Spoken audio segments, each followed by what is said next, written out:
আসাদ ইবনে Abdul Muttalib বেইজ্জতি হয়ে দুনিয়া থেকে চলে গেছে। আব্দুল আগল দুনিয়ার থেকে বেইজ্জতি হয়ে চলে গেছে। হারেস ইবনে আইতাল দুনিয়ার থেকে বেইজ্জতি হয়ে চলে গেছে। ওয়ালিদ ইবনে মুগিরা গেছে। আসিফ ইবনে ওয়াইল দুনিয়ার থেকে বেইজ্জতি হয়ে চলে গেছে।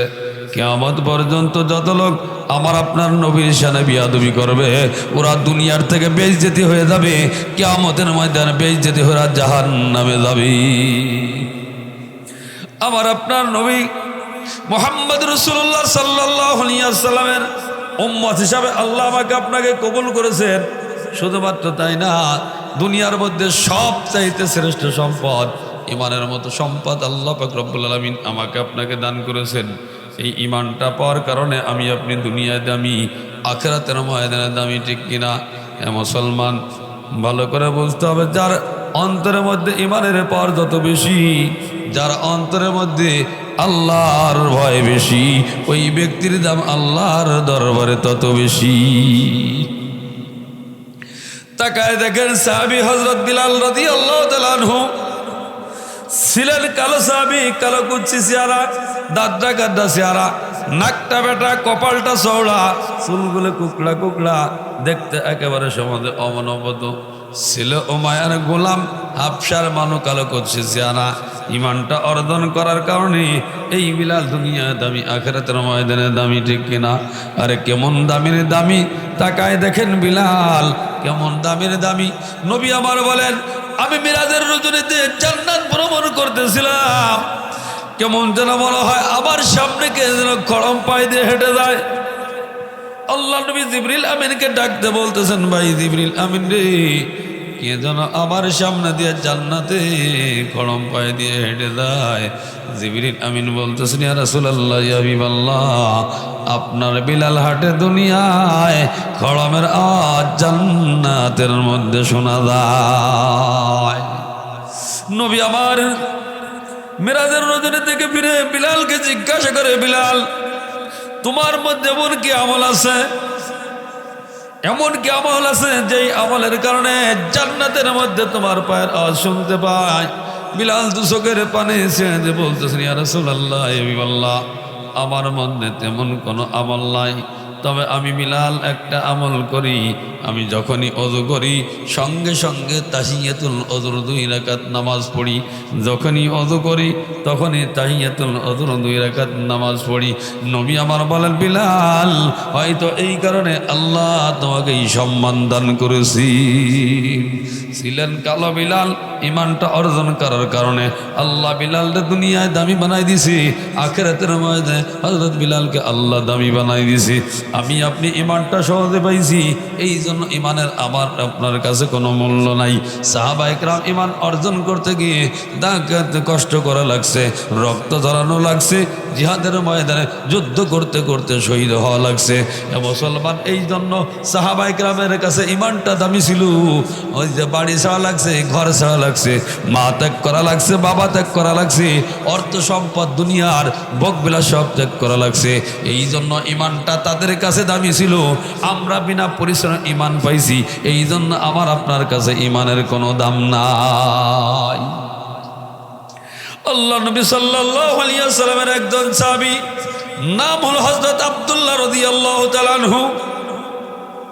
একদিন গভীর রজনীতে হযরত আব্দুল্লাহ রাদিয়াল্লাহু তাআলা আনহু নবী করিম সাল্লাল্লাহু আলাইহি ওয়াসাল্লামের হুজরার সামনে বাঁকা হয়ে দাঁড়ায় আছে, অর্থাৎ কুঁজো হয়ে দাঁড়ায় আছে। গভীর রজনীতে নবী আমার হুজরাত থেকে বের হইলেন, তাকায় দেখতেছেন কে যেন বাঁকা হয়ে দাঁড়ায় আছে। আল্লাহ নবী ডাকতে বলতেছেন, কে তুমি? বাঁকা হয়ে দাঁড়ায় আছো, তোমার পরিচয় কি, তোমার নামটা কি? আব্দুল্লাহ বলতেছেন, ইয়া রাসূলুল্লাহ, ইয়া হাবিবাল্লাহ, আমি আপনার প্রিয় স্বামী আব্দুল্লাহ। নবী আমার বলেন, কোন আব্দুল্লাহ? আব্দুল্লাহ দুচোখের পানি ছেড়ে বলছে, হুজুর আপনি কি আমাকে চিনতেছেন না? আমি আপনার ওই আব্দুল্লাহ, সবে মাত্র কয়েকটা দিন আগে আপনার হাতে হাতটা দিয়ে ইসলাম গ্রহণ করেছি। ইসলাম গ্রহণ করার পূর্বে আমার নামটা ছিল আব্দুল উজ্জা। ইসলামটা গ্রহণ করার কারণে আপনি আমার নামটা পরিবর্তন করে রেখে দিয়েছেন আব্দুল আব্দুল্লাহ, আমি আপনার ওই আব্দুল্লাহ। নবী আমার দুচোখের পানি ছেড়ে বলতেছেন, আব্দুল্লাহ কেন তুমি বাঁকা হয়ে দাঁড়িয়ে আছো? আব্দুল্লাহ দুচোখের পানি ছেড়ে দিয়ে বলতেছেন, হুজুর আমার কাছে পর্যাপ্ত কোনো কাপড় নাই যেই কাপড়টা পরিধান করে আমি সোজা হয়ে দাঁড়াইতে পারি। আমার কাছে ছোট্ট একটা কাপড়ের টুকরা আছে, ওই কাপড়টা পরিধান করে আমার লজ্জা স্থানটা আমি হেফাজত করেছি। আমি যদি দাঁড়াই দেয় আমার লজ্জা স্থানটা খুলে যাবে। আল্লাহ নবী সাল্লাল্লাহু আলাইহি ওয়াসাল্লাম দুচোখের পানি ছেড়ে বলতেছেন, আব্দুল্লাহ তোমার কেন এই করুণ অবস্থা? তুমি তো ধনী বংশের সন্তান, তোমার বাবা ধনী, তোমার চাচা ধনী, তোমার বাবা ব্যবসায়ী, তোমার চাচা ব্যবসায়ী, তোমার এমন কি হলো রে আব্দুল্লাহ যে একটা টুকরা কাপড় তোমার পর্যাপ্ত পর্যন্ত হইতে পারে, এই পর্যাপ্ত পরিমাণ তোমার কাপড় নাই? ঘটনা কিনা আব্দুল্লাহ দুচোখের পানি ছেড়ে বলতে, হুজুর কি বলবো? আমি ইমানটা আনার কারণে, ইসলাম গ্রহণ করার কারণে আমার চাচা আমাকে বলেছে, আব্দুল্লাহ হয়তো বাড়ি ছাড়বা আর তা না হলে নবীর সোহবত ছাড়বা। ইয়া রাসূলুল্লাহ, ইয়া হাবিবাল্লাহ, আমি আমার চাচাকে স্পষ্ট ভাষায় বলে দিয়েছি, চাচা যান শুধু বাড়ি না, তামাম বিশ্ব তামাম দুনিয়া আমি ত্যাগ করতে পারি, ইমান ছাড়তে পারবো না, আমার নবীর সোহবত আমি ত্যাগ করতে পারবো না। ইয়া রাসূলুল্লাহ, ইয়া হাবিবাল্লাহ, বাড়ির থেকে আমি যখন রওনা দিলাম আমার চাচা পিছন থেকে ডাকতে কয়, ভাতিজা আব্দুল্লাহ তুমি তো বাড়ির থেকে চলে যাও, তোমার পরিধান করা যে কাপড়টা, সেই কাপড়টা তোমার টাকার কিনা না, এই কাপড়টা তো আমাদের টাকার কিনা, কাপড়টা রেখে দাও। আমার চাচা মনে করেছে কাপড় খোলার কথা বললে আমি ইমানটা ছেড়ে দেব, আমার নবীর সোহবত ছেড়ে দেব। এই কথাটা বলার সঙ্গে সঙ্গে আমার কাপড়টা আমি খুলে দিয়ে আমার মাকে বললাম, মা একটা টুকরা কাপড় দাও, যেই কাপড়টা পরিধান করে আমার নবীর সোহবতে দিতে পারি, আমার নবীর সোহবতে যাব, আমার নবীর চেহারার দিকে যদি তাকাই এই দুনিয়ার সমস্ত কষ্ট যন্ত্রণা আমি ভুলে যাব। আমার আম্মা ছোট্ট একটা কাপড়ের টুকরা আমাকে দিয়েছে, এই কাপড়টা পেছাই আমি আপনার সামনে আসছি, যেই কাপড়টা আমার লজ্জা স্থান হেফাজত করার জন্য যথেষ্ট না, এই কাপড়টা পরিধান করে যদি আমি সোজা হয়ে দাঁড়াই আমার লজ্জা স্থানটা বের হয়ে যায়। এই জন্য আমি কি করেছি, বেকা হয়ে দাঁড়ায় আছি। নবী আমার দুচোখের পানি ছেড়ে বলতেছেন, আব্দুল্লাহ তুমি আমার বাসায় এসো। এবার আব্দুল্লাহ চলে গেছেন নবীর হুজুরায়। আল্লাহ নবী সাল্লাল্লাহু আলাইহি ওয়াসাল্লামের ব্যবহৃত দুইটা টুকরা কাপড় আব্দুল্লাহকে দান করে দিলেন। এই আব্দুল্লাহ কাপড় দুইটা পাওয়ার আগে নামটা ছিল শুধুমাত্র আব্দুল্লাহ, দুই টুকরা কাপড় পাওয়ার কারণে আব্দুল্লাহর নাম হয়ে গেল আব্দুল্লাহ যুল বাজাদাইন। আল্লাহ নবী সাল্লাল্লাহু আলাইহি ওয়াসাল্লাম বলতেছেন, আব্দুল্লাহ যুল বাজাদাইন তোমার অন্তর আর কি আশা আকাঙ্ক্ষা আছে বলতে পারো? আব্দুল্লাহ দুচোখের পানি ছেড়ে বলতেন, ইয়া রাসূলুল্লাহ, ইয়া হাবিবাল্লাহ, আমি দুনিয়ার ভোগ বিলাস চাই না, মা চাই না, বাবা চাই না, অর্থ চাই না, সম্পদ চাই না, বিল্ডিং চাই না, অট্টালিকা চাই না। ইয়া রাসূলুল্লাহ, ইয়া হাবিবাল্লাহ, আপনি আমার জন্য দোয়া করেন, আল্লাহ যেন আমার নামটা শহীদের দপ্তরে লিখে দেন। নবী আমার দোয়া করলেন, আল্লাহ পাক রব্বুল আলামিন ওই যে আব্দুল্লাহর নামটা শহীদের দপ্তরে লিখে দিলেন। পরক্ষণে তবুকের যুদ্ধ, এই তবুকের যুদ্ধে আব্দুল্লাহ অংশগ্রহণ করলেন। ঘটনাক্রমে তবুকের যুদ্ধটা সংগঠিত হলো না, ফেরত আসতেছিলেন, প্রতিমধ্যে আব্দুল্লাহ অসুস্থ হয়ে গেলেন। এই অসুস্থ অবস্থায় আব্দুল্লাহ রাদিয়াল্লাহু তাআলা দুনিয়ার থেকে চিরবিদায় হয়ে চলে গেলেন। নবী আমার বলেন, আরে যেই ব্যক্তি জিহাদের ময়দানে আল্লাহর রাস্তায় বের হয়ে গেল, এমত অবস্থায় যদি ওই ব্যক্তির মৃত্যু হয়ে যায়, ওই ব্যক্তির মৃত্যুটা শহীদ মৃত্যু হবে। আল্লাহ নবী সাল্লাল্লাহু আলাইহি ওয়াসাল্লাম দুচোখের পানি ছেড়ে বলতেছেন, সাহাবারা যাও যাও যাও, আমার আব্দুল্লাহকে গোসল করাও আর কাপড়ের কাপড়টা পরায় দাও, আমি নবী নিজে ইমাম হয়ে জানাজার নামাজ পড়াবো। নবী আমার জানাজার নামাজটা পড়লেন। এবার কবরস্থ করার জন্য এবার আব্দুল্লাহর লাশটা নিয়ে কবরের দিকে রওনা দিলেন। যখন কবরস্থ করার জন্য কবরস্থানে পৌঁছায় গেলেন, নবী আমার বলতেছেন, সাহাবারা খবরদার খবরদার খবরদার, আমার আব্দুল্লাহর লাশটা তোমরা কবরে নামাবা না, আমি নবী নিজেই আমার হাত দিয়ে আমার আব্দুল্লাহর লাশটা কবরে নামাবো। এই কথা বলে নবী আমার লাফ মেরে কবরের মধ্যে নেমে গেলেন। এবার সাহাবাদেরকে বললেন, সাহাবারা আমার আব্দুল্লাহ আব্দুল্লাহর লাশটা আমার কোলে তুলে দাও। এবার সাহাবায়ে কেরাম আব্দুল্লাহর লাশটা যখন নবীর হাতে তুলে দিলেন, নবী আমার আব্দুল্লাহর লাশটা হাতে করে আকাশের দিকে তাকায়া দুচোখের পানি ছেড়ে কান্দে আর আল্লাহর কাছে বলে, আল্লাহ, আমি মুহাম্মদ, আমি নবী আব্দুল্লাহর উপর সন্তুষ্ট হয়ে গেলাম। আল্লাহ, তুমি আমার সাহাবী আব্দুল্লাহর উপর সন্তুষ্ট হয়ে যাও। নবী আমার দুচোখের পানি ছেড়ে দিয়ে কান্দে আর বলে, আল্লাহ, আমার আব্দুল্লাহর লাশটা আমার হাতের থেকে আমি তোমার কুদরতি কোলে সুপর্দ করলাম। আল্লাহ, তুমি গ্রহণ করে নাও। সাহাবায়ে কেরামের মধ্যে কান্নার রোল পড়ে গেছে, সাহাবায়ে কেরামের মধ্যে কান্নার রোল পড়ে গেছে। বিশেষ করে সাহাবী সাদ ইবনে আবি ওয়াক্কাস রাদিয়াল্লাহু তাআলা আনহু দুচোখের পানি ছেড়ে দিয়ে কান্দে আর আব্দুল্লাহর লাশের দিকে ইশারা করে বলে, ভাই আব্দুল্লাহ, এই লাশটা তোমার না হয়ে আমি সাদ ইবনে আবি ওয়াক্কাসের লাশটা যদি হইতো, আজকে আমি কতই সৌভাগ্যশালী হয়ে যাইতাম। এ মুসলমান, এই জন্য ইমানটা আমি আপনি সহজে পেয়েছি, এই জন্য ইমানের আমার আপনার কাছে কোনো মূল্য নাই। সাহাবায়ে কেরাম ইমান অর্জন করতে গিয়ে ঘর ছাড়া লাগছে, বাড়ি ছাড়া লাগছে, মা ত্যাগ করা লাগছে, বাবা ত্যাগ করা লাগছে, বেইজ্জতি হওয়া লাগছে, এই দুনিয়ার অর্থ সম্পদ সব ত্যাগ করা লাগছে, ভোগবিলাস ত্যাগ করা লাগছে। এই জন্য সাহাবায়ে কেরামের কাছে ইমানটা দামি ছিল। আমার আপনার কষ্ট করা লাগে নাই, বিনা পরিশ্রমে ইমান পাইছে, এই জন্য আমার আপনার কাছে ইমানের কোনো মূল্য নাই। এই ইমানটা আমার আপনার কাছে দামি।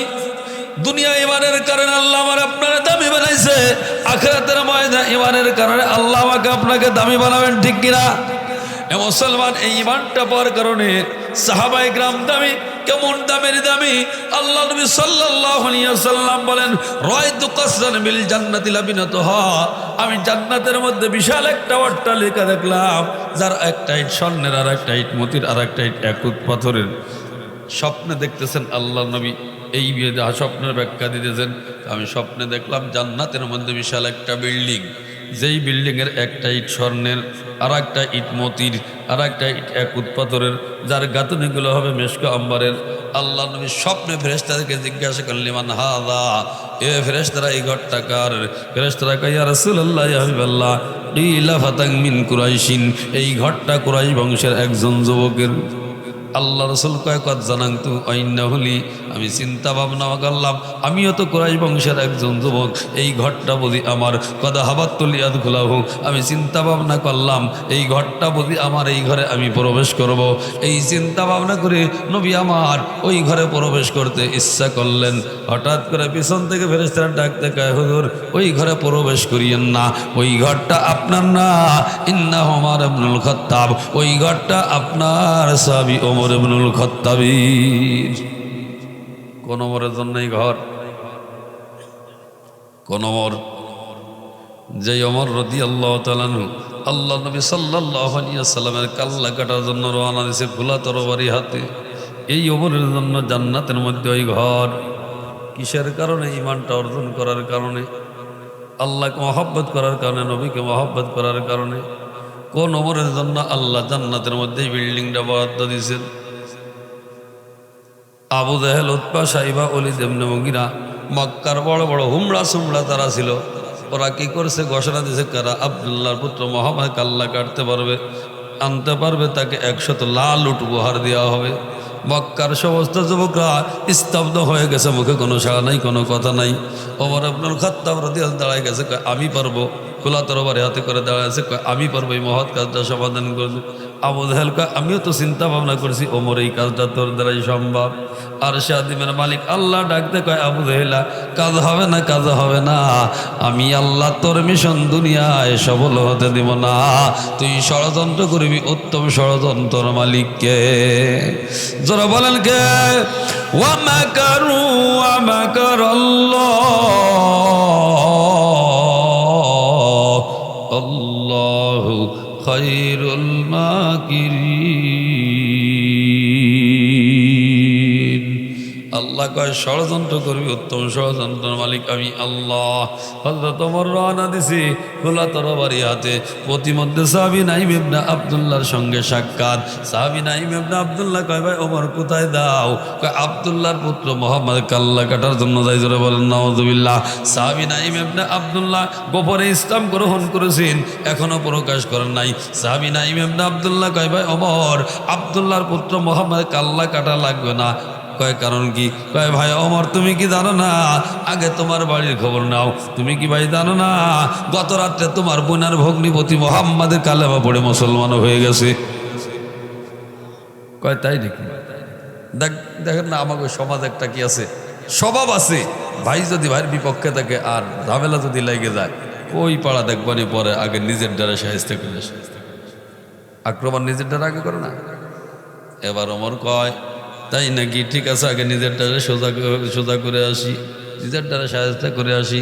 খোলা তরবারি হাতে আরশে আযীমের মালিক আল্লাহ ডাক দেয় ওমর বোনার ভগ্নিপতির সাহায্য করতে যাবি, তুই নিজেই সোজা হয়ে কালেমা পড়ে বাড়ি যাবি। খোলা তরবারি হাতে রওনা দিচ্ছে, চলে গেছে বোনার ভগ্নিপতির বাড়িতে। ওই সময় সূরা তাহা অবতীর্ণ হয়েছে। হযরত খাব্বাব রাদিয়াল্লাহু তাআলা আনহু সূরা তাহা শিক্ষা দিতেছিলেন।